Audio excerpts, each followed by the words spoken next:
Bienvenue sur ASN TV. Aujourd'hui, à la demande d'un abonné, nous nous intéressons à un sport méconnu mais spectaculaire, le ring hockey. Et allez, un sport de plus, diront les grincheux. Pas du tout, le premier match de ring hockey a eu lieu à Londres en 1878.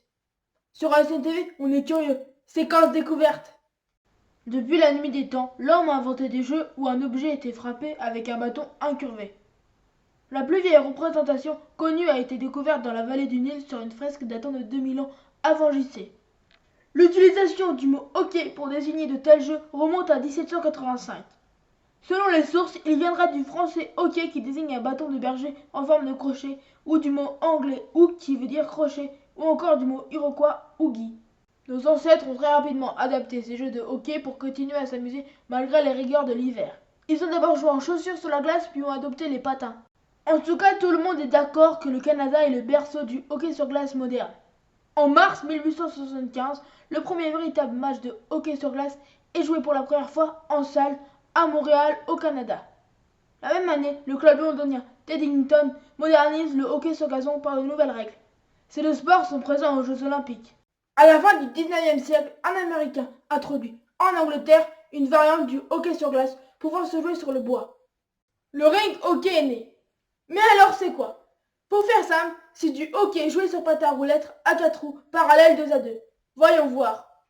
Deux équipes de 5 joueurs, dont un gardien de but, s'affrontent au cours de demi-temps de 20 minutes. Le terrain mesure 40 mètres par 20 et il est entouré d'un mur de 1 mètre de haut.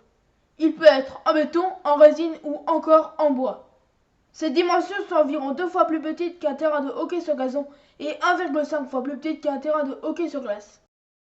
L'équipement des joueurs de champ comporte des gants, des genouillères, des protèges tibias et une coquille.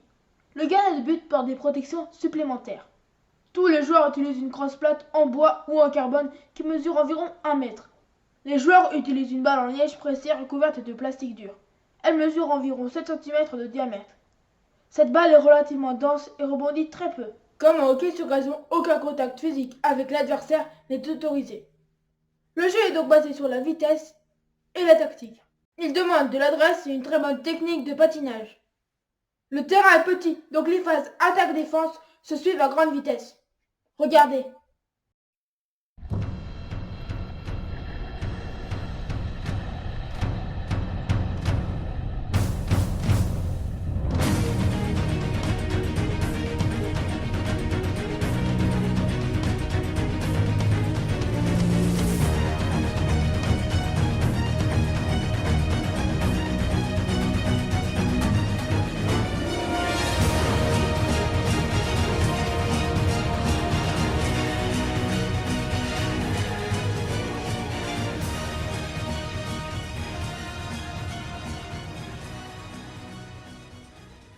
La première fédération de ring hockey est créée à Londres en 1886. Le premier match international a lieu en 1910. Les premiers championnats d'Europe sont organisés en 1926 et les premiers championnats du monde en 1936. Toutes ces compétitions sont remportées par l'Angleterre. Après la Seconde Guerre mondiale, les compétitions reprennent. La domination anglaise est terminée. Le ring hockey est désormais dominé par l'Espagne. 17 titres de champion du monde depuis 1947. Le Portugal 16 titres et l'Italie 4 titres. Le sport se globalise avec l'arrivée de l'Égypte, du Chili, de l'Argentine. L'Argentine se fait une place dans l'élite mondiale en remportant 5 titres de champion du monde.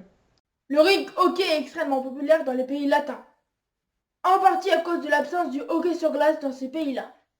En 1992, le ring hockey est sport de démonstration aux Jeux Olympiques de Barcelone. Certes, ce sport est extrêmement populaire en Espagne. Mais le fait que Juan Antonio Samaranch, président du comité international olympique, soit un ancien gardien de but de haut niveau de ring hockey, est sans doute une autre explication. Le 7 août 1992, l'Argentine bat l'Espagne en finale et devient le premier et dernier champion olympique de ring hockey. Il n'existe que 3 ligues professionnelles de ring hockey dans le monde. La Hockey Liga en Espagne, la Série A1 en Italie et la Première Divisão au Portugal.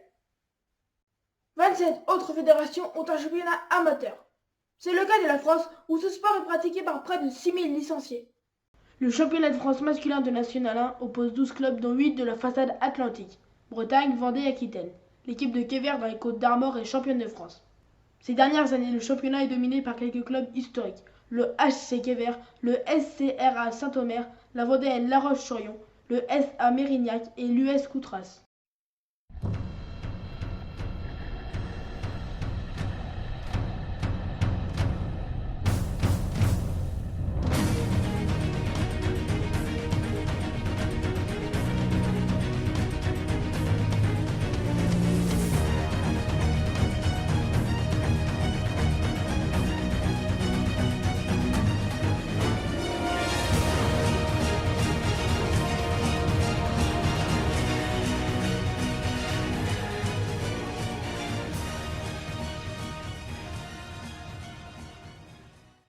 Côté féminin, le championnat de France se dispute entre 7 équipes dont 5 de la façade atlantique. L'équipe de Coutras en Aquitaine est championne de France. Ces dernières années, le championnat est également dominé par quelques clubs historiques. L'US Coutras, le SA Mérignac et le CS Noisy-le-Grand. Nous avons vu que le principe du hockey, une crosse, un objet à lancer, est vieux comme le monde. Mais ce principe a donné de multiples variantes, et chaque variante peut avoir plusieurs noms. Ainsi, le rink hockey est appelé hardball hockey aux États-Unis, roll hockey en Allemagne ou encore hockey patin en Espagne. Mais si vous allez en Inde, vous verrez que là-bas, le rink hockey est juste du hockey sur gazon en salle. En plus, depuis les années 90, le rink hockey et le rollerblade hockey se font concurrence. Le premier se veut tactique, le deuxième fun et instinctif. Pas sûr qu'on les réconcilie. En patin ou en chaussures, sur glace ou pas, on reparlera sûrement de hockey sur ASN. Vive le sport sur ASN!